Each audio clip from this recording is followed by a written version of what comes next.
ਵਾਹਿਗੁਰੂ ਸਾਹਿਬ ਜੀ। ਇੱਕ ਓੰਕਾਰ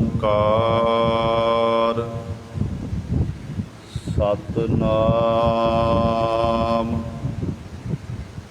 ਕਰਤਾ ਪੁਰਖ ਨਿਰਭਉ ਨਿਰਵੈਰ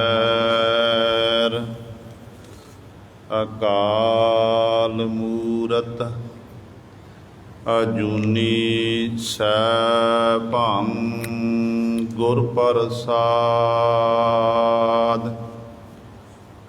ਡੰਡੌਤ ਬੰਦਨ ਅਨਕ ਬਾਰ ਸਰਬ ਕਲਾ ਸਮਰੱਥ ਡੋਲਨ ਤੇ ਰਾਖੋ ਪ੍ਰਭੂ ਨਾਨਕ ਦੇ ਕਰ ਹੱਥ। ਫਿਰਤ ਫਿਰਤ ਪ੍ਰਭ ਆਇਆ ਪਰਿਆ ਤੋ ਸਰਣਾਏ।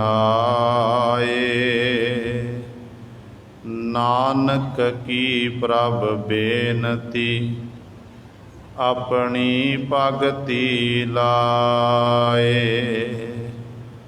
ਤੁਮਰੀ ਸ਼ਰਨ ਤੁਮਾਰੀ ਆਸਾ ਤੁਮ ਹੀ ਸੱਜਣ ਸੁਹੇਲੇ। ਰਾਖੋ ਰਾਖਨਹਾਰ ਦਇਆਲਾ ਨਾਨਕ ਘਰ ਕੇ ਗੋਲੇ।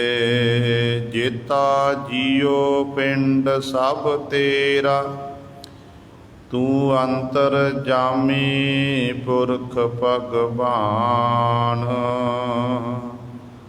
ਦਾਸਨ ਦਾਸ ਕਹਿ ਜਨ ਨਾਨਕ ਜਿਹਾ ਤੂੰ ਕਰਾਏ ਤਿਹਾ ਹੋਂ ਕਰੀ ਵਖਿਆਣ।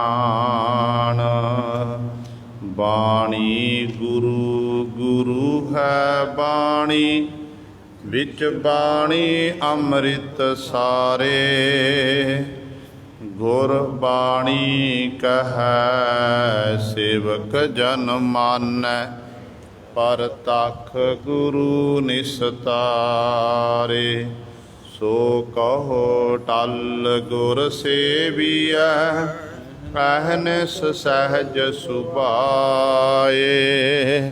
ਦਰਸ਼ਨ ਪਰਸੈ ਗੁਰੂ ਕੈ ਜਨਮ ਮਰਨ ਦੁਖ ਜਾਏ। ਹੋਵੈ ਸਿਫਤ ਖਸਮ ਦੀ ਨੂਰ ਅਰਸੋ ਕੁਰਸੋ ਝਟੀਐ। ਤੁਧ ਡਿਠੇ ਸੱਚੇ ਪਾਤਸ਼ਾਹ ਮਲ ਜਨਮ ਜਨਮ ਦੀ ਕੱਟੀਐ। ਸੱਜਣ ਸੱਚਾ ਪਾਤਸ਼ਾਹ ਸਿਰ ਸਾਹਾਂਦੈ ਸਾਹੋ। ਜਿਸ ਪਾਸ ਬੈਠਿਆ ਸੋਹੀਐ ਸਭਨਾ ਦਾ ਬੇਸਾਹੋ। ਸਤਿਨਾਮ ਸ਼੍ਰੀ ਵਾਹਿਗੁਰੂ ਸਾਹਿਬ ਜੀ। ਮਾਰੂ ਮਹੱਲਾ ਪੰਜਵਾ। ਇੱਕ ਓੰਕਾਰ ਸਤਿਗੁਰ ਪ੍ਰਸਾਦ। ਚਰਨ ਕਮਲ ਹਿਰਦੈ ਨਿਤ ਧਾਰੀ। ਗੁਰ ਖਿਨ ਖਿਨ ਨਮਸਕਾਰੀ। ਚਰਨ ਕਮਲ ਹਿਰਦੈ ਨਿਤ ਧਾਰੀ। ਗੁਰਪੂਰਾ ਖਿਨ ਖਿਨ ਨਮਸਕਾਰੀ। ਤਨ ਮਨ ਅਰਪ ਧਰੀ ਸਭ ਆਗੈ। ਜਗ ਮਹਿ ਨਾਮ ਸੁਹਾਵਣਾ ਸੋ ਠਾਕੁਰ ਕਿਉ ਮਨਹੁ ਵਿਸਾਰੇ। ਜਿਉ ਪਿੰਡ ਦੇ ਸਾਜ ਸਵਾਰੇ ਸਾਸ ਗਰਾਸ ਸੰਭਾਲੇ ਕਰਤਾ। ਕੀਤਾ ਆਪਣਾ ਪਾਵਣਾ ਜਾਤੇ ਬਿਰਥਾ ਕੋ ਨਾਹੀ। ਆਠ ਪਹਿਰ ਹਰ ਰਖ ਮਨ ਮਾਹੀ। ਸਾਧ ਸੰਗ ਭਜ ਅਚੁੱਤ ਸੁਆਮੀ। ਦਰਗਹ ਸੋਭਾ ਪਾਵਣਾ ਚਾਰ ਪਦਾਰਥ ਅਸ਼ਟ ਦਸਾ ਸਿੱਧ। ਨਾਮ ਨਿਧਾਨ ਸਹਿਜ ਸੁਖ ਨੌ ਨਿਧ। ਸਰਬ ਕਲਿਆਣ ਜੇ ਮਨ ਮੈਂ ਚਾਹੈ। ਮਿਲ ਸਾਧੂ ਸੁਆਮੀ ਰਾਵਣਾ। ਚਾਰ ਪਦਾਰਥ ਅਸ਼ਟ ਦਸਾ ਸਿੱਧ। ਨਾਮ ਨਿਧਾਨ ਸਹਿਜ ਸੁਖ ਨੌ ਨਿਧ।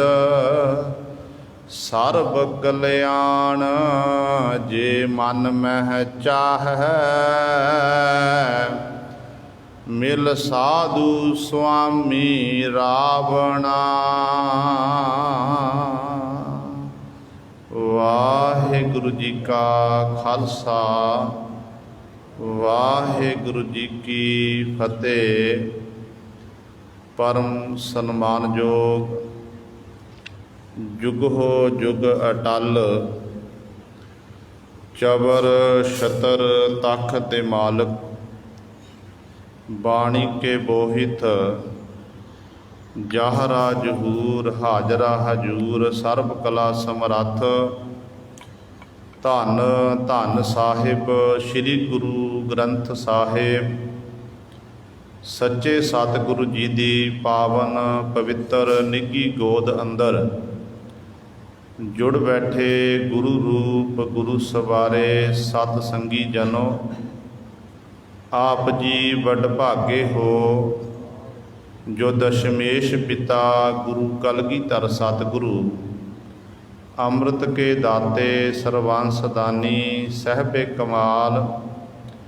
ਧੰਨ ਧੰਨ ਸਾਹਿਬ ਸ੍ਰੀ ਗੁਰੂ ਗੋਬਿੰਦ ਸਿੰਘ ਮਹਾਰਾਜ ਜੀ ਦੀ ਚਰਨ ਛੋਹ ਧਰਤੀ ਮਹਾਨ ਪਵਿੱਤਰ ਅਸਥਾਨ ਗੁਰਦੁਆਰਾ ਮੰਜੀ ਸਾਹਿਬ ਆਲਮਗੀਰ ਵਿਖੇ ਅੰਮ੍ਰਿਤ ਵੇਲੇ ਤੋਂ ਹਾਜ਼ਰੀਆਂ ਭਰ ਕੇ ਸਤ ਸੰਗਤ ਕਰਕੇ ਸਤਿਗੁਰੂ ਮਹਾਰਾਜ ਜੀ ਦੀਆਂ ਖੁਸ਼ੀਆਂ ਪ੍ਰਾਪਤ ਕਰ ਰਹੇ ਹੋ। ਸਾਹਿਬਾਂ ਦੇ ਪਾਵਨ ਦਰਬਾਰ ਦੇ ਵਿੱਚ ਅੰਮ੍ਰਿਤ ਵੇਲੇ ਤੋਂ ਸਜੇ ਹੋਏ ਦੀਵਾਨਾਂ ਵਿੱਚ ਆਪ ਜੀ ਨੇ ਸਤਿਕਾਰਯੋਗ ਗੁਰੂ ਘਰ ਦੇ ਕੀਰਤਨੀਆਂ ਪਾਸੋਂ ਸ਼੍ਰੀ ਆਸਾ ਜੀ ਕੀ ਵਾਰ ਦੇ ਕੀਰਤਨ ਸ਼ਰਵਣ ਕੀਤੇ ਹਨ। ਸੋ ਆਓ ਗੁਰੂ ਸਵਾਰਿਓ, ਜੋ ਚੱਲ ਰਹੀ ਲੜੀਵਾਰ ਗੁਰਬਾਣੀ ਦੀ ਕਥਾ ਮਾਰੂ ਰਾਗ ਦੇ ਵਿੱਚੋਂ ਆਪ ਸੰਗਤਾਂ ਸ਼ਰਵਣ ਕਰਦੀਆਂ ਆ ਰਹੀਆਂ ਹਨ। ਆਓ ਆਪਣੀਆਂ ਮਨ ਬਿਰਤੀਆਂ ਇਕਾਗਰ ਕਰੀਏ, ਧਿਆਨ ਗੁਰੂ ਚਰਨਾਂ ਨਾਲ ਜੋੜੀਏ ਤੇ ਗੁਰੂ ਮਹਾਰਾਜ ਜੀ ਦੇ ਪਾਵਨ ਉਪਦੇਸ਼ ਨੂੰ ਹਿਰਦਿਆਂ ਵਿੱਚ ਵਸਾ ਕੇ ਆਪਣਾ ਜੀਵਨ ਸਫਲਾ ਕਰੀਏ। ਕਰੋ ਸਾਰੇ ਆਪਣੀ ਰਸਨਾ ਪਵਿੱਤਰ ਤੇ ਉਚਾਰਨ ਕਰੋ ਜੀ ਸਤਨਾਮ ਸ਼੍ਰੀ ਵਾਹਿਗੁਰੂ ਸਾਹਿਬ ਜੀ। ਮਾਰੂ ਮਹੱਲਾ ਪੰਜਵਾ।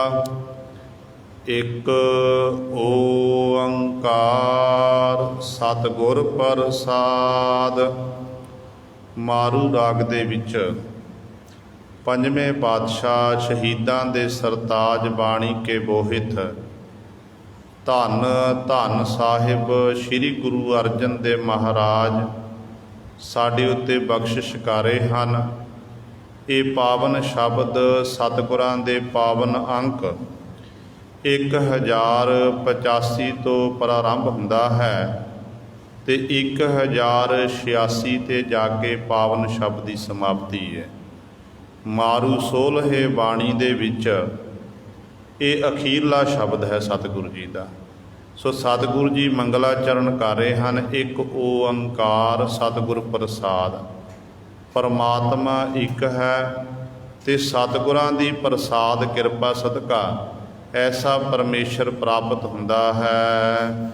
ਚਰਨ ਕਮਲ ਹਿਰਦੈ ਨਿਤ ਧਾਰੀ ਗੁਰਪੂਰਾ ਖਿਨ ਖਿਨ ਨਮਸਕਾਰੀ।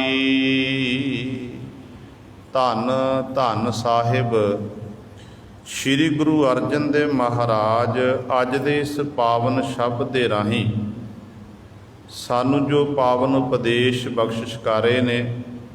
ਪਾਤਸ਼ਾਹ ਪਾਵਨ ਸ਼ਬਦ 'ਚ ਇਹ ਦੱਸ ਰਹੇ ਹਨ ਕਿ ਐ ਜੀਵ ਤੂੰ ਆਪਣੇ ਗੁਰੂ ਨੂੰ ਬਾਰ-ਬਾਰ ਸਜਦਾ ਕਰਨਾ ਕਰ। ਜਿਹੜਾ ਤੇਰੇ ਜ਼ਿੰਦਗੀ ਦਾ ਅਸਲੀ ਕਾਰਜ ਹੈ ਕਿ ਆਪਣੇ ਗੁਰੂ ਦੇ ਚਰਨਾਂ ਨੂੰ ਹਿਰਦੇ ਵਿੱਚ ਧਿਆਨ ਧਾਰਨ ਕਰਕੇ ਰੱਖਣਾ। ਗੁਰੂ ਦੇ ਚਰਨਾਂ ਦਾ ਧਿਆਨ ਧਾਰਨਾ ਤੇ ਬਾਰ-ਬਾਰ ਗੁਰੂ ਨੂੰ ਨਮਸਕਾਰ ਕਰਨਾ, ਸਜਦਾ ਕਰਨਾ, ਇਹ ਤੇਰੀ ਜ਼ਿੰਦਗੀ ਦਾ ਮੇਨ ਮਕਸਦ ਹੋਣਾ ਚਾਹੀਦਾ ਹੈ। ਕਿਉਂਕਿ ਗੁਰੂ ਦੇ ਚਰਨ ਕਿਹੜੇ ਨੇ?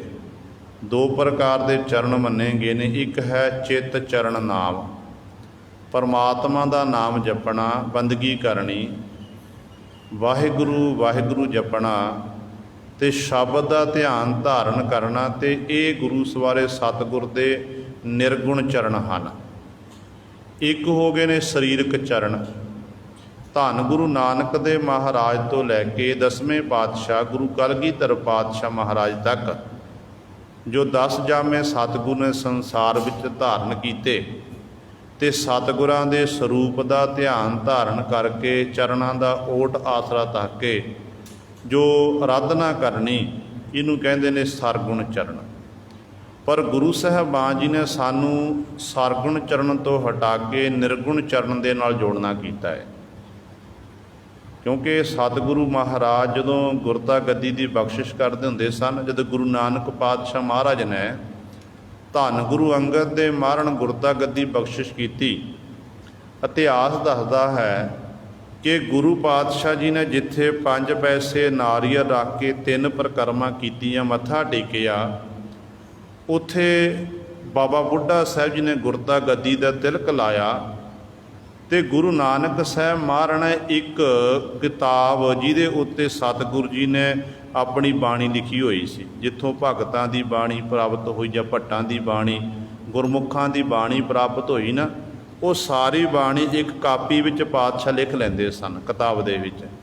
ਤੇ ਜਦੋਂ ਸਤਿਗੁਰੂ ਨੇ ਗੁਰਗੱਦੀ ਬਖਸ਼ਿਸ਼ ਕੀਤੀ ਤੇ ਜਿੱਥੇ ਸਤਿਗੁਰੂ ਨੇ ਆਪ ਸਜਦਾ ਕੀਤਾ, ਨਮਸਕਾਰ ਕੀਤੀ ਹੈ, ਤੇ ਨਮਸਕਾਰ ਕਰਨ ਤੇ ਉਪਰੰਤ ਤੇ ਉਹ ਜਿਹੜੀ ਗੁਰਬਾਣੀ ਦੀ ਪੋਥੀ ਸੀ ਉਹ ਧੰਨ ਗੁਰੂ ਅੰਗਦ ਦੇ ਮਹਾਰਾਜ ਨੂੰ ਦੇਣਾ ਕੀਤੀ। ਇਤਿਹਾਸਕਾਰ ਵੀ ਲਿਖਦੇ ਨੇ ਕਿ ਜਦੋਂ ਗੁਰੂ ਨਾਨਕ ਸਾਹਿਬ ਮਹਾਰਾਜ ਨੇ ਇਹ ਗੁਰਤਾ ਗੱਦੀ ਬਖਸ਼ਿਸ਼ ਕਰ ਦਿੱਤੀ ਤੇ ਆਪ ਪਾਤਸ਼ਾਹ ਜੀ ਸੰਗਤ ਵਿੱਚ ਜਾ ਕੇ ਬੈਠ ਗਏ। ਸੰਗਤ ਵਿੱਚ ਬੈਠੇ ਸਤਿਗੁਰ ਦੇ ਬਿਲਕੁਲ ਸਨਮੁਖ ਭਾਈ ਲਹਿਣਾ ਜੀ ਗੁਰੂ ਅੰਗਦ ਦੇ ਮਹਾਰਾਜ, ਹੋਰ ਸਾਰੇ ਸਿੱਖ ਦੇਖਣ ਕਿ ਸਤਿਗੁਰੂ ਕੀ ਕਰ ਰਹੇ ਨੇ।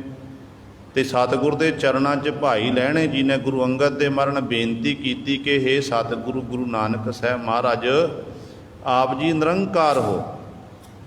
ਨਿਰੰਕਾਰ ਹੋ ਕੇ ਸਤਿਗੁਰੂ ਛਤਰ ਸਿੰਘਾਸਣ ਨੂੰ ਛੱਡ ਕੇ ਆਪ ਜੀ ਆਮ ਸੰਗਤ ਵਿੱਚ ਬੈਠੇ ਹੋ ਤੇ ਸਤਿਗੁਰੂ ਆਪ ਜੀ ਦੇ ਹੁੰਦਿਆਂ ਮੈਂ ਗੁਰਗੱਦੀ ਉੱਤੇ ਕਿਵੇਂ ਬੈਠਾ, ਇਹ ਸ਼ੋਭਾ ਨਹੀਂ ਦਿੰਦਾ ਹੈ।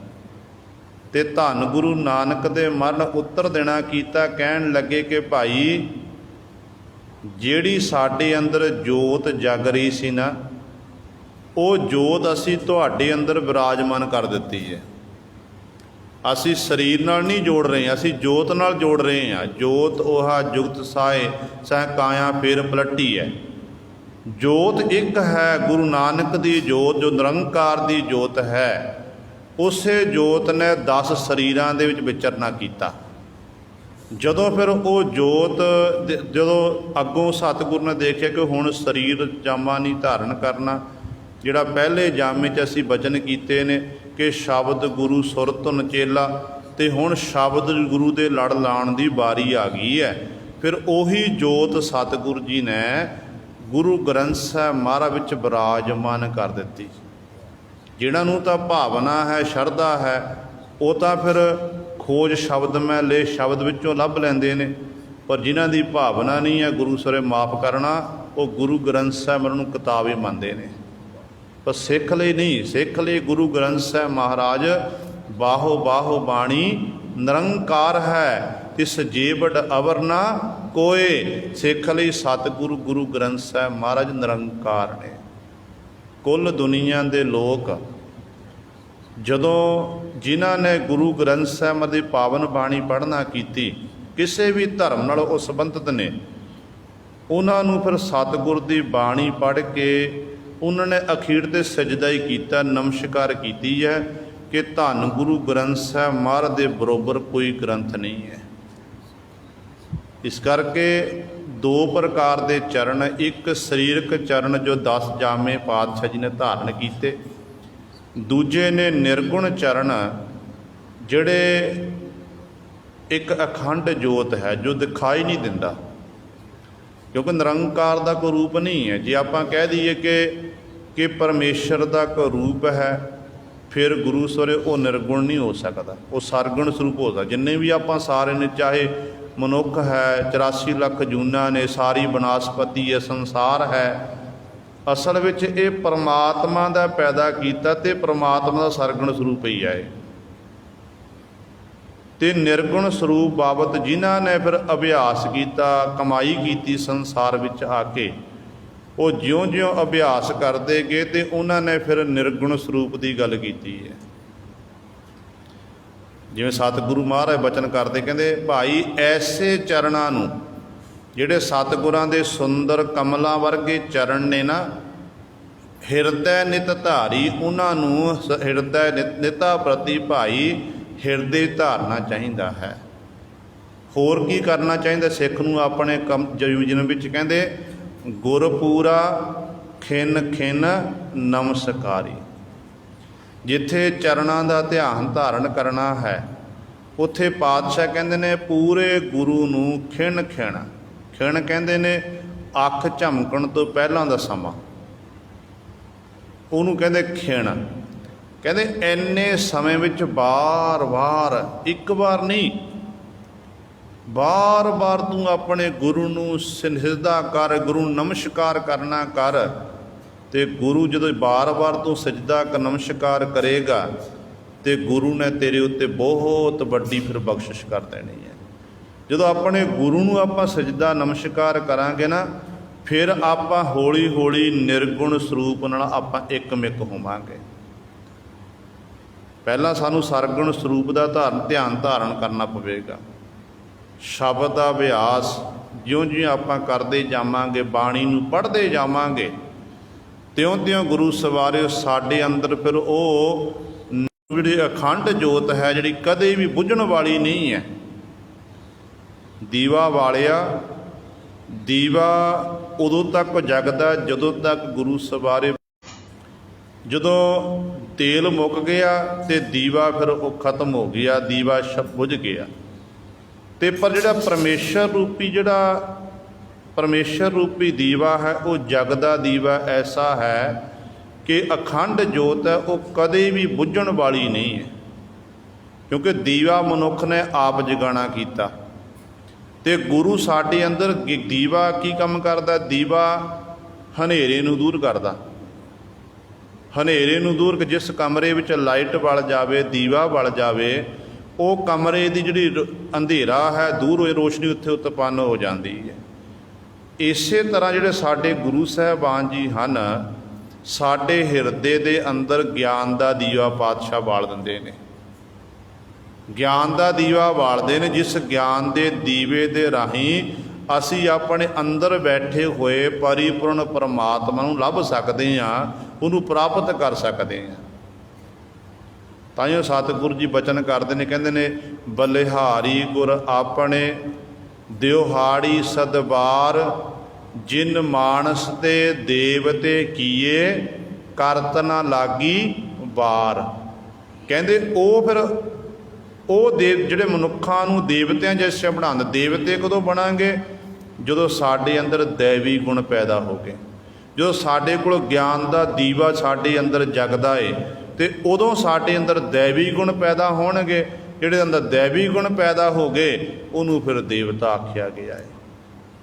ਸਤਿਗੁਰੂ ਨੇ ਹਰ ਸਿੱਖ ਦੇ ਵਿੱਚ ਗਿਆਨ ਦਾ ਦੀਵਾ ਜਗਾਇਆ ਤੇ ਕੱਲੇ ਕੱਲੇ ਸਿੱਖ ਦੇ ਅੰਦਰ ਦੈਵੀ ਗੁਣ ਪੈਦਾ ਕਰਕੇ ਸਿੱਖ ਨੂੰ ਦੇਵਤਾ ਬਣਾ ਦਿੱਤਾ। ਜਿਹੜਾ ਕੁਰਾਹੇ ਪਿਆ ਹੋਇਆ ਸੀ ਉਹਨੂੰ ਸਤਿਗੁਰੂ ਨੇ ਰਾਹ ਪਾ ਦਿੱਤਾ। ਜਿਹੜਾ ਗੁਰੂ ਸਵਾਰੇ, ਫਿਰ ਇਹ ਵੀ ਗੱਲ ਯਾਦ ਰੱਖਿਓ, ਜਿਹੜਾ ਗੁਰੂ ਦੇ ਦਰ 'ਤੇ ਕੋਈ ਆ ਕੇ ਹੰਕਾਰ ਕਰਦਾ ਨਾ, ਮਾਣ ਕਰਦਾ, ਤੇ ਉਹਦਾ ਸਤਿਗੁਰੂ ਨੇ ਫਿਰ ਮਾਣ ਵੀ ਤੋੜਿਆ। ਮਾਣ ਵੀ ਤੋੜਿਆ ਤੇ ਕੁਰਾਹੇ ਪਿਆ ਨੂੰ ਸਤਿਗੁਰੂ ਰਾਹ ਵੀ ਪਾਉਣਾ ਕੀਤਾ, ਜਿਹਦੇ ਅੰਦਰ ਫਿਰ ਇਹ ਦੀਵਾ ਜਾਗੇ ਆ। ਫਿਰ ਗੁਰੂ ਸਵਾਰਿਓ ਉਹ ਫਿਰ ਦੁਨੀਆ ਦੇ ਲੋਕਾਂ ਨੂੰ ਗੁਰੂ ਸਾਹਿਬਾਨ ਦੀਆਂ ਪੰਕਤੀਆਂ ਬਾਣੀ ਪੜ੍ਹ ਕੇ ਉਪਦੇਸ਼ ਦਿੰਦਾ ਹੈ। ਕੁੰਭੇ ਬੱਧਾ ਜਲ ਰਹਿ, ਜਲ ਬਿਨ ਕੁੰਭ ਨਾ ਹੋਏ, ਗਿਆਨ ਕਾ ਬੱਧਾ ਮਨ ਰਹਿ, ਗੁਰ ਬਿਨ ਗਿਆਨ ਨਾ ਹੋਏ। ਉਹਨੂੰ ਇਸ ਗੱਲ ਦੀ ਸੋਝੀ ਆ ਜਾਂਦੀ ਹੈ ਕਿ ਗੁਰੂ ਤੋਂ ਬਿਨਾਂ ਗਿਆਨ ਨਹੀਂ ਹੋ ਸਕਦਾ। ਜੇ ਗਿਆਨ ਪ੍ਰਾਪਤ ਕਰਨਾ ਹੈ, ਜੇ ਪਰਮੇਸ਼ਰ ਨਾਲ ਇੱਕਮਿਕ ਹੋਣਾ, ਪਰਮੇਸ਼ਰ ਦੀ ਪ੍ਰਾਪਤੀ ਕਰਨੀ ਹੈ, ਫਿਰ ਗੁਰੂ ਵਾਲੇ ਬਣਨਾ ਜ਼ਰੂਰੀ ਹੈ। ਤੇ ਇਸ ਤਰ੍ਹਾਂ ਜਦੋਂ ਆਪਾਂ ਗੁਰੂ ਨੂੰ ਵਾਰ-ਵਾਰ ਸਜਦਾ ਨਮਸਕਾਰ ਕਰਾਂਗੇ, ਸਜਦਾ ਕਰਨ ਤੋਂ ਭਾਵ ਕੀ ਹੈ? ਜਿਵੇਂ ਆਪਾਂ ਧੰਨ ਗੁਰੂ ਗ੍ਰੰਥ ਸਾਹਿਬ ਮਹਾਰਾਜ ਦੀ ਹਜ਼ੂਰੀ 'ਚ ਆਉਂਦੇ ਹਾਂ, ਆਪਣੀ ਆਪਣੀ ਸਮਰੱਥਾ ਮਤਲਬ ਟਿਲ ਫੁੱਲ ਭੇਟਾਵਾਂ ਅਰਪਣ ਕਰਦੇ, ਕੜਾਹ ਪ੍ਰਸ਼ਾਦ ਦੀਆਂ ਦੇਗਾਂ ਭੇਟਾ ਕਰਦੇ ਹਾਂ, ਤੇ ਸਤਿਗੁਰੂ ਨੂੰ ਆਪਾਂ ਮੱਥਾ ਟੇਕਦੇ ਹਾਂ। ਆ ਕੇ ਮੱਥਾ ਟੇਕਦੇ ਹਾਂ ਗੁਰੂ ਗ੍ਰੰਥ ਸਾਹਿਬ ਮਹਾਰਾਜ ਨੂੰ। ਫਿਰ ਪਰਿਕਰਮਾ ਕਰਕੇ ਗੁਰੂ ਦੀ ਹਜ਼ੂਰੀ 'ਚ ਜਿੰਨਾ ਸਮਾਂ ਕਿਸੇ ਕੋਲ ਹੈ, ਕੋਈ 10 ਮਿੰਟ 15 ਮਿੰਟ 20 ਮਿੰਟ, ਤੇ ਉਹ ਗੁਰੂ ਕੀ ਹਜ਼ੂਰੀ ਵਿੱਚ ਬੈਠ ਕੇ ਕਥਾ ਕੀਰਤਨ ਦਾ ਲਾਹਾ ਪ੍ਰਾਪਤ ਕਰਦੇ ਨੇ। ਇਹ ਹੋ ਗਿਆ ਸਜਦਾ, ਗੁਰੂ ਨੂੰ ਸਜਦਾ ਨਮਸਕਾਰ ਕਰਨੀ। ਪਰ ਇੱਕ ਗੁਰੂ ਸਵਾਰਿਓ, ਆਪਾਂ ਅਸਲ ਗੁਰੂ ਦੇ ਦੀਦਾਰ ਕਦੋਂ ਸਾਨੂੰ ਹੋਣਗੇ? ਸਰਗੁਣ ਸਰੂਪ ਦੇ ਤਾਂ ਆਪਾਂ ਦਰਸ਼ਨ ਦਾਰੇ ਕਰ ਲਏ, ਪਰ ਨਿਰਗੁਣ ਸਰੂਪ ਦੀ ਸਾਨੂੰ ਪਹਿਚਾਣ ਕਿੱਥੋਂ ਹੋਣੀ ਹੈ? ਨਮਸਕਾਰ ਕਰਨ ਤੋਂ ਭਾਵ ਕੀ ਹੈ? ਨਮਸਕਾਰ ਕਰਨ ਤੋਂ ਭਾਵ ਇਹ ਹੈ ਕਿ ਇਹ ਸਤਿਗੁਰੂ, ਮੈਂ ਆਪਣੇ ਆਪ ਨੂੰ ਆਪ ਜੀ ਨੂੰ ਸਮਰਪਿਤ ਕਰ ਰਿਹਾ ਹਾਂ। ਮੈਂ ਆਪ ਜੀ ਤੋਂ ਬਾਹਰ ਨਹੀਂ ਹਾਂ। ਜੋ ਆਪ ਜੀ ਮੈਨੂੰ ਹੁਕਮ ਕਰਨਗੇ, ਮੈਂ ਸਤਿਗੁਰੂ ਜੀ ਆਪ ਜੀ ਦੇ ਹੁਕਮ ਦੀ ਪਾਲਣਾ ਕਰਾਂਗਾ, ਹੁਕਮ ਦੀ ਅਦੂਲੀ ਨਹੀਂ ਕਰਾਂਗਾ। ਫਿਰ ਗੁਰੂ ਦਾ ਹੁਕਮ ਕੀ ਹੈ? ਗੁਰੂ ਦਾ ਹੁਕਮ ਕੀ ਹੈ? ਆਪਾਂ ਜਦੋਂ ਬਾਣੀ ਪੜ੍ਹਦੇ ਹਾਂ, ਸਤਿਗੁਰੂ ਸਾਨੂੰ ਬਾਣੀ ਵਿੱਚੋਂ ਜਵਾਬ ਦੇ ਰਹੇ ਨੇ। ਗੁਰੂ ਕੀ ਆਖਦਾ? ਗੁਰੂ ਆਖਦਾ ਹੈ ਕਿ ਆਵੋ ਸਿੱਖ ਸਤਿਗੁਰੂ ਕੇ ਪਿਆਰਿਓ, ਗਾਵੋ ਸੱਚੀ ਬਾਣੀ, ਬਾਣੀ ਤਾਂ ਗਾਵੋ ਗੁਰੂ ਕੇਰੀ, ਬਾਣੀਆਂ ਸਿਰ ਬਾਣੀ, ਜਿਨ ਕੋ ਨਦਰ ਕਰਮ ਹੋਵੈ, ਹਿਰਦੈ ਤਿਨਾ ਸਮਾਣੀ, ਪੀਵੋ ਅੰਮ੍ਰਿਤ ਸਦਾ ਰਹੋ ਹਰ ਰੰਗ, ਜਪਿਓ ਸਾਰੰਗ ਪਾਣੀ, ਕਹੈ ਨਾਨਕ ਸਦਾ ਗਾਵੋ, ਇਹ ਸੱਚੀ ਬਾਣੀ। ਇਹ ਸਾਡਾ ਗੁਰੂ ਆਖ ਰਿਹਾ, ਧੰਨ ਗੁਰੂ ਅਮਰਦਾਸ ਪਾਤਸ਼ਾਹ ਜੀ ਆਖਦੇ ਨੇ ਕਿ ਸਿੱਖ ਨੇ ਕੀ ਕਰਨਾ? ਸਿੱਖ ਨੇ ਸਤਿਗੁਰਾਂ ਦੀ ਬਾਣੀ ਦਾ ਗਾਇਨ ਕਰਨਾ। ਬਾਣੀ ਗਾਇਨ ਕਰਨ ਤੋਂ ਭਾਵ ਬਾਣੀ ਪੜ੍ਹਨੀ ਹੈ, ਬਾਣੀ ਵਿਚਾਰਨੀ ਹੈ, ਤੇ ਬਾਣੀ ਦੇ ਅਨੁਸਾਰ ਹੀ ਆਪਣੇ ਜੀਵਨ ਨੂੰ ਸਿੱਖ ਨੇ ਬਤੀਤ ਕਰਨਾ ਹੈ। ਇਹ ਗੁਰੂ ਦਾ ਹੁਕਮ ਹੈ। ਜਦੋਂ ਇਹ ਆਪਾਂ ਇਸ ਤਰੀਕੇ ਨਾਲ ਸਤਿਗੁਰ ਦੀ ਬਾਣੀ ਨੂੰ ਪੜ੍ਹਨ ਲੱਗ ਜਾਵਾਂਗੇ, ਬਾਣੀ ਉੱਤੇ ਸ਼ਰਧਾ ਭਾਵਨਾ ਰੱਖਾਂਗੇ, ਤੇ ਅਸਲ ਸਤਿਗੁਰ ਨੂੰ ਗੁਰਪੂਰਾ ਖਿਨ ਖਿਨ ਨਮਸਕਾਰੀ, ਤੇ ਸਾਡਾ ਮੱਥਾ ਟੇਕਿਆ ਹੋਇਆ ਸਤਿਗੁਰ ਦੇ ਦਰ 'ਤੇ ਪ੍ਰਵਾਨ ਹੈ। ਅਸਲ ਸਾਡੇ ਉੱਤੇ ਕਿਰਪਾ ਉਦੋਂ ਹੋਣੀ ਹੈ ਜਦੋਂ ਆਪਾਂ ਸਤਿਗੁਰ ਦੀ ਬਾਣੀ ਨਾਲ ਜੁੜਾਂਗੇ। ਇਸ ਕਰਕੇ ਬਾਣੀ ਜ਼ਰੂਰ ਪੜ੍ਹਿਆ ਕਰੋ, ਨਿਤਨੇਮ ਕਰਿਆ ਕਰੋ, ਕੋਸ਼ਿਸ਼ ਕਰੇ ਨਿਤਨੇਮ ਤੋਂ ਬਾਅਦ ਜਿੰਨੀ ਬਾਣੀ ਪੜ੍ਹੀ ਜਾਵੇ ਉਹ ਸਾਡੇ ਲਈ ਥੋੜ੍ਹੀ ਹੈ। ਜਿੰਨਾ ਅਸੀਂ ਬਾਣੀ ਨਾਲ ਜੁੜਾਂਗੇ ਉਨੀ ਸਾਡੀ ਗੁਰੂ ਨਾਲ ਨੇੜਤਾ ਬਣਦੀ ਜਾਵੇਗੀ। ਜਿੰਨਾ ਅਸੀਂ ਬਾਣੀ ਤੋਂ ਦੂਰ ਹੋਵਾਂਗੇ ਉਨੀ ਸਾਡੀ ਗੁਰੂ ਨਾਲ ਬਿੱਥ ਫਿਰ ਜਿਹੜੀ ਹੈ ਹੋਰ ਵੱਧ ਜਾਵੇਗੀ। ਅਤੇ ਸਤਿਗੁਰੂ ਉਹਨਾਂ ਸਿੱਖਾਂ ਨੂੰ ਪਿਆਰ ਕਰਦੇ ਨੇ ਜਿਹੜੇ ਸਿੱਖ ਸਤਿਗੁਰ ਦੇ ਚਰਨਾਂ ਦਾ ਓਟ ਆਸਰਾ ਤੱਕ ਕੇ ਬਾਣੀ ਨੂੰ ਪੜ੍ਹਦੇ ਨੇ। ਦੇਖੋ ਜਿਨ੍ਹਾਂ ਨੇ ਬਾਣੀ ਪੜ੍ਹੀ ਨਾ ਉਹਨਾਂ 'ਤੇ ਗੁਰੂ ਨੇ ਕਿੱਡੀ ਵੱਡੀ ਬਖਸ਼ਿਸ਼ ਕੀਤੀ ਹੈ। ਲੱਖੂ ਧਾੜਵੀ ਜਿਹੜਾ ਆਉਂਦੇ ਜਾਂਦੇ ਰਾਹੀਆਂ ਲੁੱਟ ਕੇ ਆਪਣਾ ਅਤੇ ਆਪਣੇ ਪਰਿਵਾਰ ਦਾ ਗੁਜ਼ਰਾਨ ਕਰਦਾ ਏ, ਜਦੋਂ ਗੁਰਸਿੱਖ ਨਾਲ ਮਿਲਾਪ ਹੋਇਆ, ਗੁਰੂ ਪਾਤਸ਼ਾਹ ਦੀ ਸੰਗਤ ਹੋਈ ਅਤੇ ਸਤਿਗੁਰ ਦੇ ਚਰਨਾਂ 'ਚ ਬੇਨਤੀ ਕੀਤੀ ਕਿ ਪਾਤਸ਼ਾਹ ਨੇ ਕੀ ਕਰਦਾ ਭਾਈ? ਕਹਿਣ ਲੱਗਾ ਭਾਈ ਮੈਂ ਧਾੜਵੀ ਹਾਂ। ਸਤਿਗੁਰੂ ਕਹਿਣ ਲੱਗੇ ਅੱਜ ਤੋਂ ਬਾਅਦ ਇਹ ਕੰਮ ਨਹੀਂ ਕਰਨਾ। ਸਤਿਗੁਰੂ ਕੀ ਹੁਕਮ ਕਰੋ? ਅਤੇ ਪਾਤਸ਼ਾਹ ਕਹਿਣਗੇ ਜਪਜੀ ਸਾਹਿਬ ਦੇ 21 ਪਾਠ ਕਰਿਆ ਕਰ। 21 ਪਾਠ ਭਾਈ ਲੱਖੂ ਜੀ ਕਰਨ ਲੱਗ ਪਏ ਅਤੇ ਐਡੀ ਵੱਡੀ ਬਖਸ਼ਿਸ਼ ਹੋ ਗਈ। ਜਦੋਂ ਲਾਹੌਰ ਦੀ ਧਰਤੀ 'ਤੇ ਜਦੋਂ ਕਿਸੇ ਦੇ ਘਰ ਜਾਣਾ, ਬੀਬੀਆਂ ਪੁਰਾਣੇ ਸਮਿਆਂ ਦੇ ਵਿੱਚ ਮਾਈਆਂ ਸਿੱਖਾਂ ਦਾ ਬੜਾ ਸਤਿਕਾਰ ਕਰਦੇ ਹੁੰਦੇ ਸਨ। ਗੁਰੂ ਕੀ ਸੰਗਤਾਂ ਜਦੋਂ ਸਿੱਖ ਘਰ ਵਿੱਚ ਆ ਜਾਣਾ, ਇੰਨਾ ਮਾਣ ਸਨਮਾਨ ਦੇਣਾ ਕਿ ਮਾਨੋ ਗੁਰੂ ਦਾ ਸਿੱਖ ਚੱਲ ਕੇ ਆਇਆ, ਉਹਦੀ ਬੜੀ ਟਹਿਲ ਸੇਵਾ ਕਰਨੀ। ਪਰ ਅਜੋਕੇ ਸਮੇਂ ਵਿੱਚ ਨਾ ਉਹੋ ਜਿਹੇ ਸਿੱਖ ਰਹੇ ਨੇ, ਨਾ ਉਹੋ ਜਿਹੀ ਟਹਿਲ ਸੇਵਾ ਕਰਨ ਵਾਲੇ ਰਹੇ ਹਨ, ਕਿਉਂਕਿ ਉਦੋਂ ਸਿੱਖਾਂ ਦਾ ਉੱਚਾ ਸੁੱਚਾ ਜੀਵਨ ਹੁੰਦਾ ਸੀ। ਸਿੱਖ ਦੇ ਘਰ ਵਿੱਚ ਜਾਣਾ ਅਤੇ ਮਾਈ ਨੇ ਕਹਿਣਾ ਭਾਈ ਸਾਹਿਬ ਜੀ ਪ੍ਰਸ਼ਾਦਾ ਛਕੋ। ਕਹਿਣ ਲੱਗੇ ਪਹਿਲਾਂ ਜਪਜੀ ਸਾਹਿਬ ਦਾ ਪਾਠ ਕਰੋ, ਫਿਰ ਮੈਂ ਪ੍ਰਸ਼ਾਦਾ ਛਕਾਂਗਾ। ਇਸ ਤਰ੍ਹਾਂ ਘਰ ਘਰ ਜਾਣਾ ਅਤੇ ਜਪਜੀ ਸਾਹਿਬ ਦਾ ਪਾਠ ਮਾਈਆਂ ਨੂੰ ਕੰਠ ਕਰਾ ਦਿੱਤਾ। 21 ਪਾਠ ਕਰਦੇ ਨੇ। ਭਾਈ ਬੁੱਧੂ ਜੀ ਲਾਹੌਰ ਦੇ ਰਹਿਣ ਵਾਲੇ ਹਨ, ਜਿਨ੍ਹਾਂ ਨੇ ਆਵਾ ਲਾਇਆ ਕਰਜ਼ਾ ਚੁੱਕ ਕੇ। ਗੁਰੂ ਅਰਜਨ ਦੇਵ ਮਹਾਰਾਜ ਦੀ ਹਜ਼ੂਰੀ ਵਿੱਚ ਬੇਨਤੀ ਕੀਤੀ ਕਿ ਪਾਤਸ਼ਾਹ ਜੀ ਆਵਾ ਲਾਇਆ ਏ, ਆਪ ਜੀ ਕਿਰਪਾ ਕਰੋ ਮੇਰਾ ਆਵਾ ਪੱਕ ਜਾਵੇ। ਅਤੇ ਪਾਤਸ਼ਾਹ ਕਹਿਣ ਲੱਗੇ ਭਾਈ ਬੁੱਧੂ ਜੀ ਘਰ ਵਿੱਚ ਕੀਰਤਨ ਕਰਾ, ਗੁਰੂ ਕਾ ਲੰਗਰ ਤਿਆਰ ਕਰਕੇ ਆਈ ਹੋਈ ਸੰਗਤ ਨੂੰ ਛਕਾ, ਸੰਗਤ ਪਾਸੋਂ ਅਰਦਾਸ ਬੇਨਤੀ ਕਰਵਾ, ਤੇਰਾ ਆਵਾ ਪੱਕ ਜਾਵੇਗਾ। ਹੁਣ ਭਾਈ ਬੁੱਧੂ ਜੀ ਨੇ ਕੀਰਤਨ ਕਰਵਾਇਆ, ਸੰਗਤ ਆ ਰਹੀ ਹੈ ਅਤੇ ਕੀਰਤਨ ਹੋ ਰਿਹਾ, ਲੰਗਰ ਗੁਰੂ ਕਾ ਵਰਤ ਰਿਹਾ ਅਤੇ ਗੁਰੂ ਸਵਾਰਿਓ ਪੰਗਤਾਂ ਲੱਗੀਆਂ ਨੇ। ਉੱਥੇ ਭਾਈ ਲੱਖੂ ਜੀ ਆ ਕੇ ਪਹੁੰਚੇ ਨੇ, ਕਹਿਣ ਲੱਗੇ ਕਿ ਹੁਣ ਮੈਨੂੰ ਵੀ ਬਿਠਾਣਾ ਕਰੋ। ਅਤੇ ਭਾਈ ਬੁੱਧੂ ਜੀ ਕਹਿਣ ਲੱਗੇ ਥੋੜ੍ਹਾ ਸਮਾਂ ਰੁਕਣਾ ਕਰੋ ਕਿ ਹੁਣ ਪੰਗਤਾਂ ਉਹ ਲੱਗੀਆਂ ਨੇ, ਪੰਗਤ ਉੱਠ ਲੈਣ ਦਿਓ, ਫਿਰ ਤੁਹਾਨੂੰ ਪ੍ਰਸ਼ਾਦਾ ਛਕਾਵਾਂਗੇ। ਭਾਈ ਲੱਖੂ ਜੀ ਕਹਿਣ ਲੱਗੇ ਮੈਨੂੰ ਬੜੀ ਭੁੱਖ ਲੱਗੀ ਹੈ। ਜਦੋਂ ਇੱਕ ਵਾਰੀ ਦੋ ਵਾਰੀ ਇਸ ਤਰ੍ਹਾਂ ਆਖਿਆ ਅਤੇ ਭਾਈ ਬੁੱਧੂ ਜੀ ਗੁੱਸੇ ਵਿੱਚ ਬੋਲੇ ਨੇ ਅਤੇ ਭਾਈ ਲੱਖੂ ਜੀ ਚੁੱਪ ਕਰਕੇ ਸੁਣਦੇ ਰਹੇ। ਅਤੇ ਸੰਗਤ ਨੇ ਅਰਦਾਸ ਬੇਨਤੀ ਕੀਤੀ ਕਿ ਪਾਤਸ਼ਾਹ ਜੀ ਆਪ ਜੀ ਦੇ ਸਿੱਖ ਭਾਈ ਬੁੱਧੂ ਜੀ ਨੇ ਆਵਾ ਲਾਇਆ ਏ ਅਤੇ ਆਪ ਜੀ ਨੇ ਕਿਰਪਾ ਕਰਨੀ ਸੇਵਕ ਦਾ ਆਵਾ ਪੱਕ ਜਾਵੇ। ਅਤੇ ਭਾਈ ਲੱਖੂ ਜੀ ਆਖਣ ਲੱਗੇ ਕਿ ਆਵਾ ਕੱਚਾ ਰਹੇਗਾ। ਸੰਗਤ ਕਹਿ ਰਹੀ ਹੈ ਕਿ ਆਵਾ ਪੱਕ ਜਾਵੇ ਅਤੇ ਗੁਰੂ ਦਾ ਸਿੱਖ ਭਾਈ ਲੱਖੂ ਕਹਿ ਰਿਹਾ ਆਵਾ ਕੱਚਾ ਰਹੇਗਾ।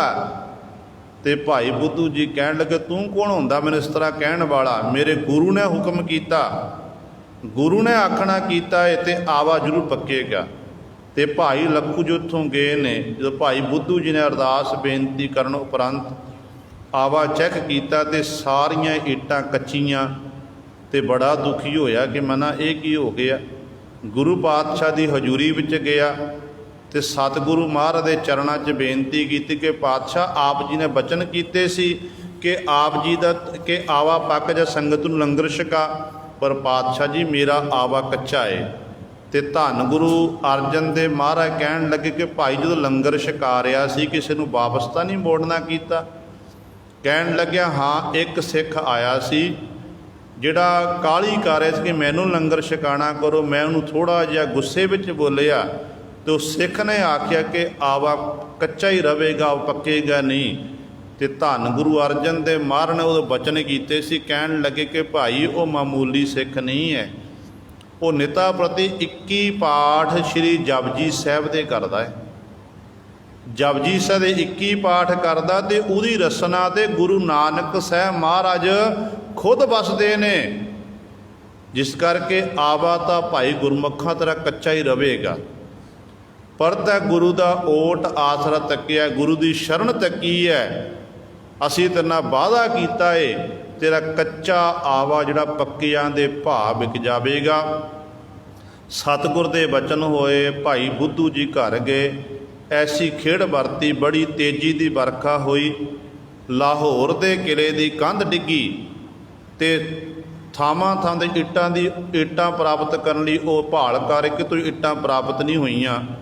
ਤੇ ਭਾਈ ਬੁੱਧੂ ਜੀ ਕੋਲ ਆਏ, ਕਹਿਣ ਲੱਗੇ ਸਾਨੂੰ ਇੱਟਾਂ ਦੇਣਾ ਕਰੋ। ਭਾਈ ਬੁੱਧੂ ਜੀ ਆਖਣ ਲੱਗੇ ਮੈਂ ਇੱਟਾਂ ਦਵਾਂਗਾ ਜ਼ਰੂਰ, ਪਰ ਮੇਰਾ ਆਵਾ ਜਿਹੜਾ ਕੱਚਾ ਹੈ, ਕੱਚੇ ਆਵੇ ਨੂੰ ਪੱਕਿਆਂ ਦੇ ਭਾਅ ਮੈਂ ਦਵਾਂਗਾ। ਪੱਕਿਆਂ ਦੇ ਭਾਅ ਗੁਰੂ ਦੇ ਬਚਨ ਵੀ ਪੂਰੇ ਹੋ ਗਏ ਤੇ ਆਪਣੇ ਸਿੱਖ ਦੇ ਬਚਨ ਵੀ ਪੂਰੇ ਕਰਾ ਦਿੱਤੇ। ਤੇ ਗੁਰੂ ਸਵਾਰਿਓ ਇਸ ਤਰ੍ਹਾਂ ਜਿਹੜੇ ਬਾਣੀ ਨਾਲ ਜੁੜਦੇ ਨੇ ਨਾ, ਬਾਣੀ ਪੜ੍ਹਦੇ ਹਨ ਤੇ ਉਹਨਾਂ ਉੱਤੇ ਫਿਰ ਗੁਰੂ ਦੀ ਇਸ ਪ੍ਰਕਾਰ ਬਖਸ਼ਿਸ਼ ਹੁੰਦੀ ਹੈ।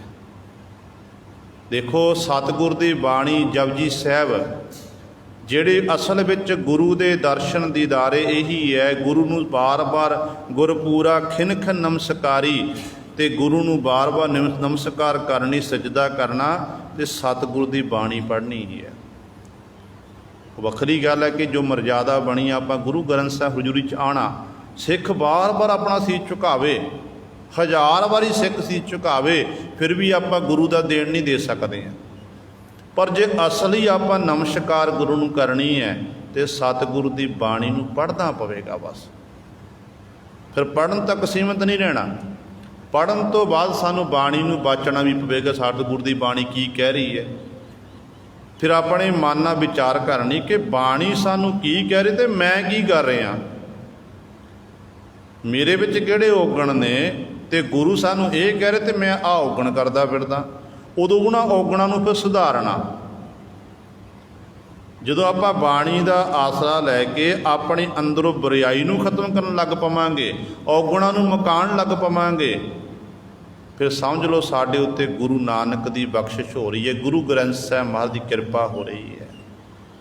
ਇਹ ਹੈ ਗੁਰੂ ਨੂੰ ਬਾਰ-ਬਾਰ ਨਮਸਕਾਰ ਕਰਨੀ। ਕਹਿੰਦੇ ਗੁਰ ਚਰਨ ਕਮਲ ਹਿਰਦੈ ਨਿਤ ਧਾਰੀ, ਗੁਰ ਪੂਰਾ ਖਿਨ ਖਿਨ ਨਮਸਕਾਰੀ। ਜਿਹੜੇ ਗੁਰੂ ਦੇ ਚਰਨ ਹਨ ਉਹ ਕਮਲਾਂ ਵਰਗੇ ਸੁੰਦਰ ਹਨ। ਐਸੇ ਚਰਨਾਂ ਨਿਤਾ ਪ੍ਰਤੀ ਹਿਰਦੇ ਵਿੱਚ ਧਾਰਨਾ ਚਾਹੀਦਾ। ਪੂਰੇ ਗੁਰੂ ਨੂੰ ਖਿਨ ਖਿਨ ਨਮਸਕਾਰੀ, ਬਾਰ-ਬਾਰ ਨਮਸਕਾਰ ਕਰਨੀ ਚਾਹੀਦੀ ਹੈ। ਖਿਨ ਖਿਨ ਪਰ ਹਰ ਸਮੇਂ ਇੱਕ ਵੀ ਸੈਕਿੰਡ ਜਿਹੜਾ ਹੈ ਉਹ ਵਿਅਰਥ ਨਹੀਂ ਜਾਣ ਦੇਣਾ। ਅੱਖ ਝਮਕਣ ਤੋਂ ਪਹਿਲਾਂ ਦਾ ਸਮਾਂ ਇਸ ਤਰ੍ਹਾਂ ਬਾਰ-ਬਾਰ ਨਮਸਕਾਰ ਕਰਨੀ ਚਾਹੀਦੀ ਹੈ। ਜਦੋਂ ਗੁਰੂ ਨਮਸਕਾਰ ਕਰਾਂਗੇ ਹੋਰ ਕੀ ਕਰਨਾ ਪਵੇਗਾ? ਕੇਵਲ ਮੱਥਾ ਟੇਕਣਾ ਸੀਮਤ ਰਵਾਂਗੇ ਕਿ ਸਾਡੇ ਕਾਰਜ ਰਾਸ ਹੋ ਜਾਣਗੇ? ਤੇ ਸਤਿਗੁਰੂ ਜੀ ਕਹਿੰਦੇ ਹੋਰ ਵੀ ਭਾਈ ਕੰਮ ਕਰਨਾ ਪਵੇਗਾ। ਹੋਰ ਕੀ ਹੈ? ਕਹਿੰਦੇ ਤਨ ਮਨ ਅਰਪ ਧਰੀ ਸਭ ਆਗੈ, ਜਗ ਮਹਿ ਨਾਮ ਸੁਹਾਵਣਾ। ਕਹਿੰਦੇ ਸਿੱਖਾ ਫਿਰ ਅਗਲਾ ਤਾਂ ਆਪਣੇ ਜੀਵਨ 'ਚ ਕਰਮ ਕਰਨਾ ਹੈ ਕਿ ਆਪਣਾ ਤਨ, ਆਪਣਾ ਮਨ, ਆਪਣਾ ਧਨ, ਜੋ ਕੁਝ ਵੀ ਤੇਰੇ ਕੋਲ ਹੈ ਇਹ ਸਭ ਕੁਝ ਆਪਣੇ ਗੁਰੂ ਦੇ ਅੱਗੇ ਅਰਪਣ ਕਰ ਦੇਣਾ। ਤਨ ਮਨ ਧਨ ਸਭ ਸੌਂਪ ਗੁਰ ਕੋ, ਹੁਕਮ ਮੰਨਿਆ ਪਾਈਐ। ਸਭ ਕੁਝ ਗੁਰੂ ਨੂੰ ਅੱਗੇ ਅਰਪਣ ਕਰ ਦੇਣਾ, ਕਿਉਂਕਿ ਸਿੱਖਿੜ ਸਾਰੀ ਗੁਰੂ ਸਰੇ ਮਨ ਦੀ ਹੈ। ਜਦੋਂ ਅਸੀਂ ਮਨ ਅਰਪਣ ਕਰ ਦਿੱਤਾ ਤੇ ਤਨ ਆਪਣੇ ਆਪ ਗੁਰੂ ਦੇ ਚਰਨਾਂ ਵਿੱਚ ਆ ਜਾਣਾ। ਹੁਣ ਆਪਾਂ ਸਰੀਰਕ ਤੌਰ 'ਤੇ ਸਤਿਗੁਰੂ ਦੀ ਹਜ਼ੂਰੀ 'ਚ ਬੈਠੇ ਹਾਂ।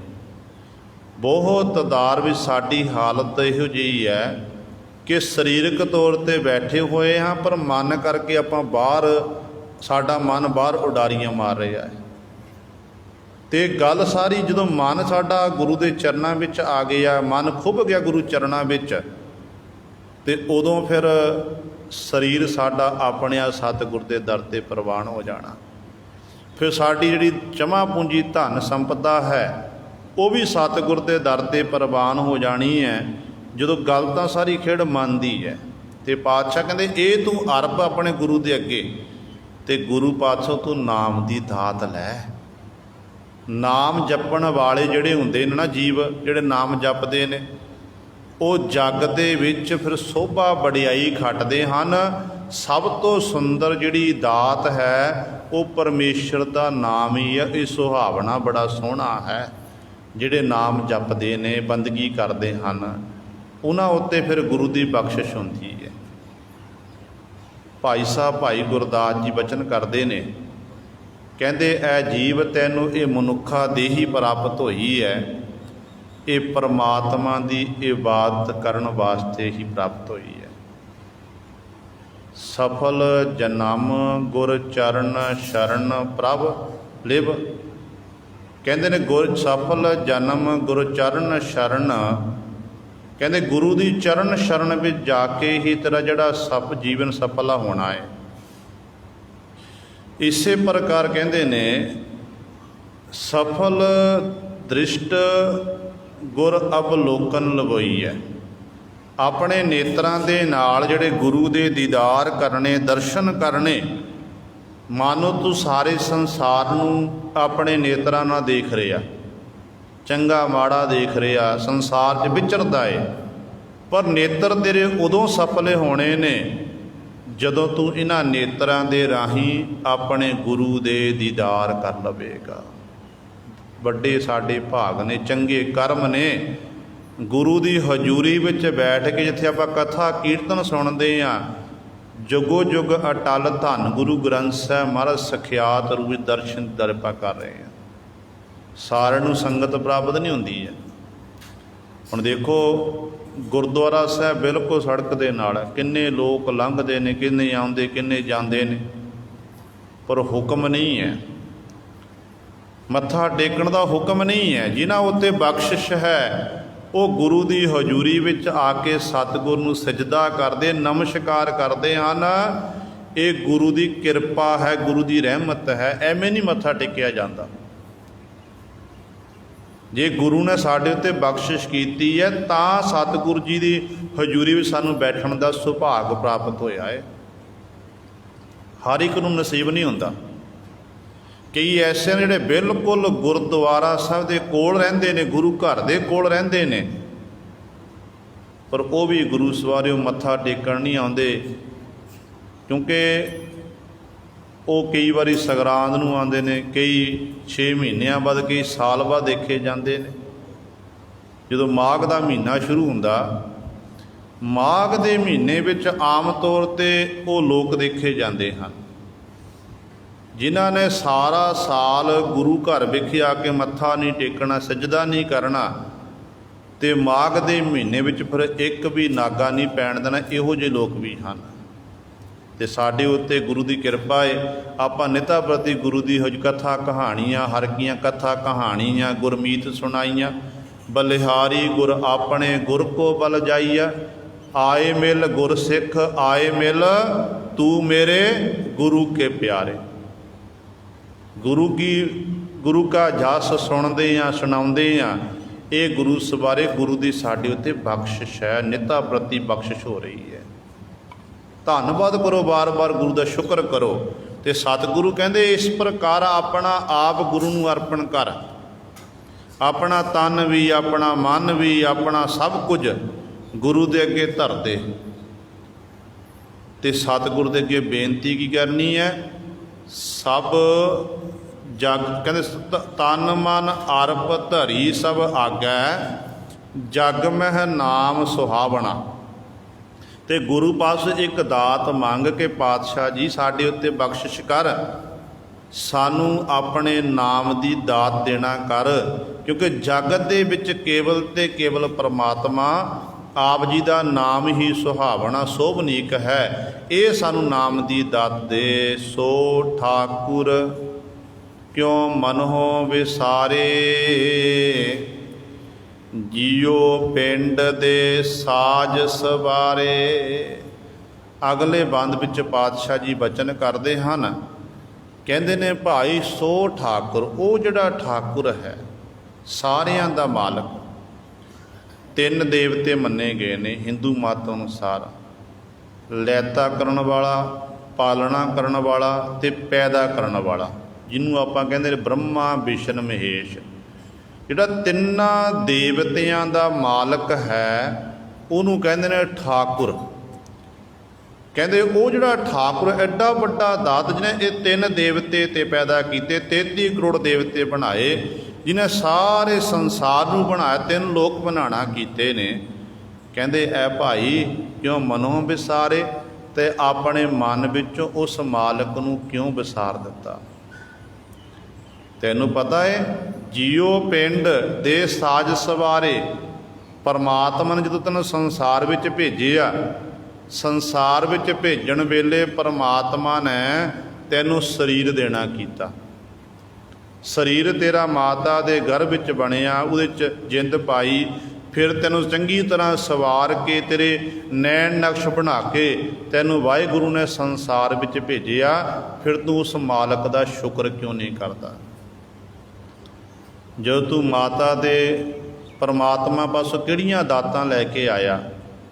ਭਾਈ ਸਾਹਿਬ ਭਾਈ ਗੁਰਦਾਸ ਜੀ ਬਚਨ ਕਰਦੇ ਨੇ, ਕਹਿੰਦੇ ਨੇ ਅਸਨ ਬਸਨ ਸੰਗ ਲੀਨੇ ਉਹ ਬਚਨ ਕੀਨੇ, ਜਨਮ ਲੈ ਸਾਧ ਸੰਗ ਸ਼੍ਰੀ ਗੁਰ ਅਰਾਧ ਹੈ, ਇਹਾਂ ਆਏ ਦਾਤਾ ਬਿਸਰਾਏ ਦਾਸੀ ਲਪਟਾਏ, ਪੰਜ ਦੂਤ ਭੂਤ ਭੂਤ ਬ੍ਰਹਮਤ ਅਸਾਧ ਹੈ।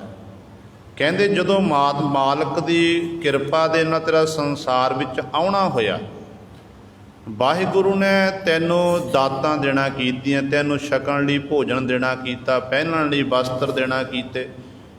ਕਿਉਂਕਿ ਜਦੋਂ ਮਾਤਾ ਦੇ ਉਦਰ ਵਿੱਚੋਂ ਤੇਰਾ ਜਨਮ ਹੋਇਆ, ਜਨਮ ਲੈਂਦਿਆਂ ਸਾਰ ਹੀ ਮਾਤਾ ਦੇ ਅਸਤਨ ਵਿੱਚੋਂ ਪਰਮਾਤਮਾ ਨੇ ਤੇਰੀ ਖੁਰਾਕ ਪੈਦਾ ਕਰ ਦਿੱਤੀ, ਦੁੱਧ ਪੈਦਾ ਕਰ ਦਿੱਤਾ।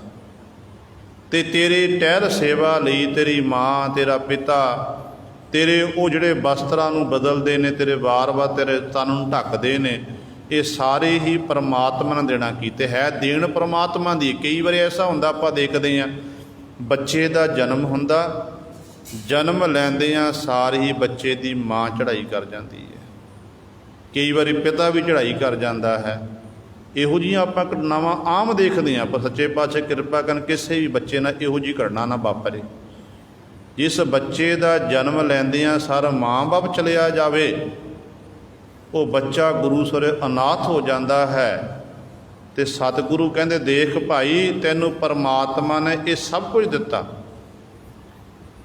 ਤੈਨੂੰ ਵਸਤਰ ਦਿੱਤੇ ਪਹਿਨਣ ਲਈ, ਤੈਨੂੰ ਵਸਤਰ ਖੱਪੇ, ਤੇਰੀ ਖੁਰਾਕ ਦਾ ਪ੍ਰਬੰਧ ਕੀਤਾ, ਤੂੰ ਉਹ ਸਮਾਂ ਯਾਦ ਕਰ। ਭਾਈ ਗੁਰਦਾਸ ਜੀ ਕਹਿੰਦੇ ਉਹ ਸਮਾਂ ਯਾਦ ਕਰ ਜਦੋਂ ਤੂੰ ਮਾਤਾ ਦੇ ਉਦਰ ਵਿੱਚ ਸੀ। ਉੱਥੇ ਤੈਨੂੰ ਵਾਅਦਾ ਕੀਤਾ ਸੀ ਵਾਹਿਗੁਰੂ ਦੇ ਨਾਲ। ਵਾਅਦਾ ਕੀ ਕੀਤਾ ਸੀ? ਸੰਗ ਲੀਨੇ ਉਹ ਬਚਨ ਕੀਨੇ, ਜਨਮ ਲੈ ਸਾਧ ਸੰਗ ਸ਼੍ਰੀ ਗੁਰ ਅਰਾਧ ਹੈ। ਇਹ ਬਚਨ ਕੀਤਾ ਸੀ ਕਿ ਪਰਮਾਤਮਾ ਮਾਤ ਲੋਕ ਜਾ ਕੇ, ਸੰਸਾਰ ਵਿੱਚ ਜਾ ਕੇ ਮੈਂ ਸਤ ਸੰਗਤ ਕਰਾਂਗਾ, ਸ਼੍ਰੀ ਸ਼੍ਰੋਮਣੀ ਸਤਿਗੁਰ ਦੀ ਆਰਾਧਨਾ ਕਰਾਂ, ਗੁਰੂ ਦੀ ਆਰਾਧਨਾ ਕਰਾਂਗਾ।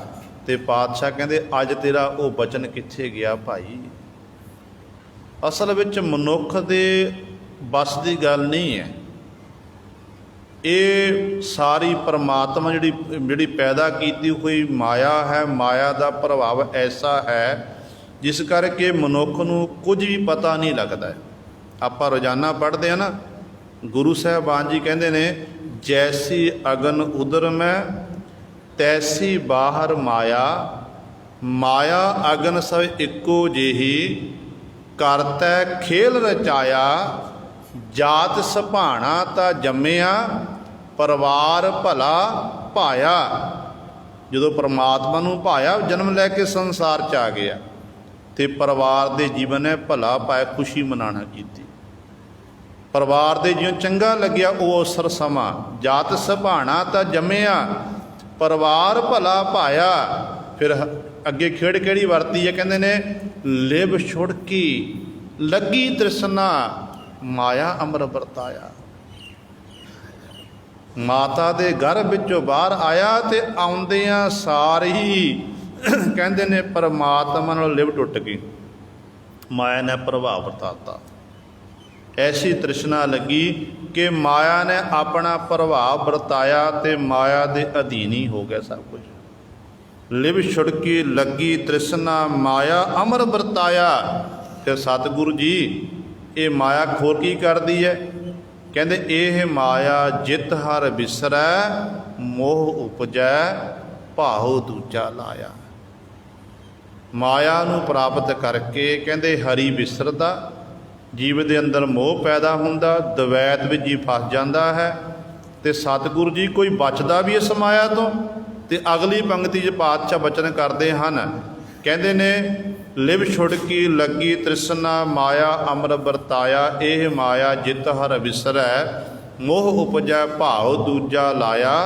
ਕਹਿ ਨਾਨਕ ਗੁਰ ਪ੍ਰਸਾਦੀ ਜਿਨ੍ਹਾਂ ਲਿਵ ਲਾਗੀ ਤਿੰਨੀ ਵਿੱਚੇ ਮਾਇਆ ਪਾਇਆ। ਖੇਡ ਤਾਂ ਗੁਰੂ ਦੀ ਕਿਰਪਾ ਦੀ ਗੱਲ ਆ ਗਈ। ਫਿਰ ਪ੍ਰਸਾਦੀ ਕਿਰਪਾ ਰਹਿਮਤ ਗੁਰੂ ਦੀ ਮਿਹਰ। ਜਦੋਂ ਗੁਰੂ ਦੀ ਮਿਹਰ ਹੋ ਗਈ, ਕਿਰਪਾ ਹੋ ਗਈ, ਫਿਰ ਉਹ ਮਾਇਆ ਵਿੱਚ ਰਹਿੰਦਿਆਂ ਹੋਇਆਂ ਮਾਇਆ ਤੋਂ ਉਪਰਾਮ ਰਹਿੰਦਾ ਏ। ਤੇ ਮਾਇਆ ਵਿੱਚ ਰਹਿੰਦਿਆਂ ਹੋਇਆਂ ਗੁਰੂ ਸਵਾਰਿਓ ਉਹ ਪਰਮਾਤਮਾ ਨੂੰ ਪ੍ਰਾਪਤ ਕਰ ਲੈਂਦਾ ਏ, ਇੱਕ ਮਿਕ ਰਹਿੰਦਾ ਵਾਹਿਗੁਰੂ ਦੇ ਨਾਲ। ਇਸ ਕਰਕੇ ਗੁਰੂ ਸਾਹਿਬਾਨ ਜੀ ਇੱਥੇ ਬਚਨ ਕਰਦੇ ਹਨ, ਕਹਿੰਦੇ ਦੇਖ ਇਹ ਜੀਵ ਜਿਹੜਾ ਐਡਾ ਵੱਡਾ ਠਾਕੁਰ ਮਾਲਕ ਤਿੰਨਾਂ ਲੋਕਾਂ ਦਾ, ਉਸ ਨੂੰ ਤੇ ਆਪਣੇ ਮਨ 'ਚੋਂ ਕਿਉਂ ਵਿਸਾਰਣਾ ਕੀਤਾ?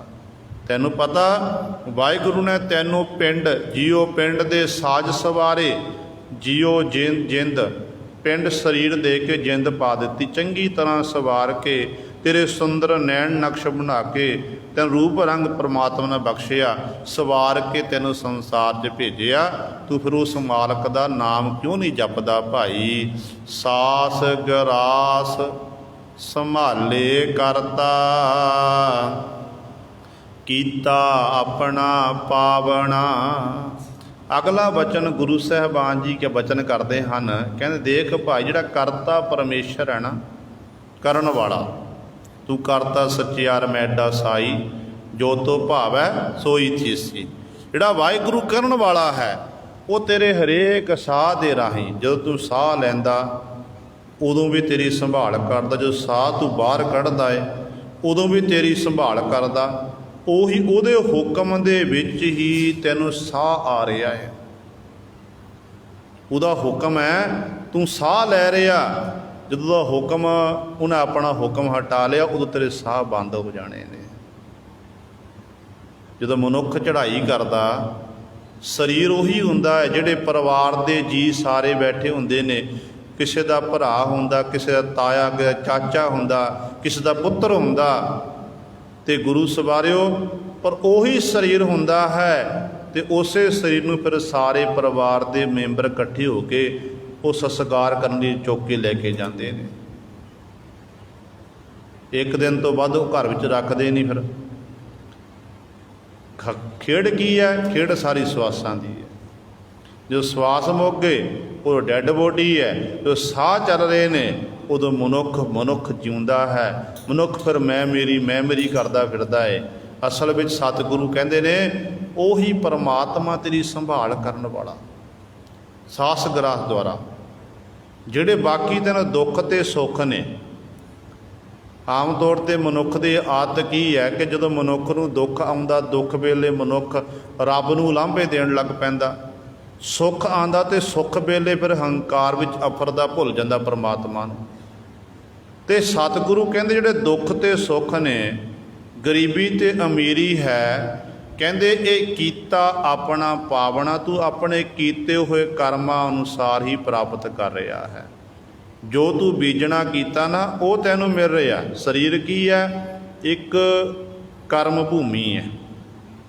ਸਾਡਾ ਮਨੁੱਖਾਂ ਦੀ ਹੀ ਕਰਮ ਭੂਮੀ ਹੈ। ਜਿਹੋ ਜਿਹਾ ਆਪਾਂ ਮਿੱਟੀ ਵਿੱਚ ਬੀਜ ਦਿਆਂਗੇ ਉਹੋ ਜਿਹਾ ਅੱਗੋਂ ਸਾਨੂੰ ਫਸਲ ਪ੍ਰਾਪਤ ਹੋ ਜਾਵੇਗੀ। ਕਹਿੰਦੇ ਜੋ ਤੈਨੂੰ ਦੁੱਖ ਸੁੱਖ ਮਿਲ ਰਹੇ ਨੇ ਤੂੰ ਆਪਣਾ ਕੀਤਾ ਹੋਇਆ ਹੀ ਪ੍ਰਾਪਤ ਕਰ ਰਿਹਾ ਹੈ।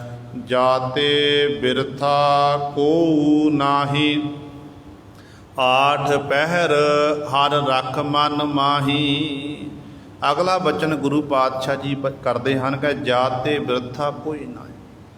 कहते हे भाई गल याद रख जिस परमेश्वर ने तैनू पैदा किया उस परमेश्वर तो बिना कहते दूजा कोई नहीं है।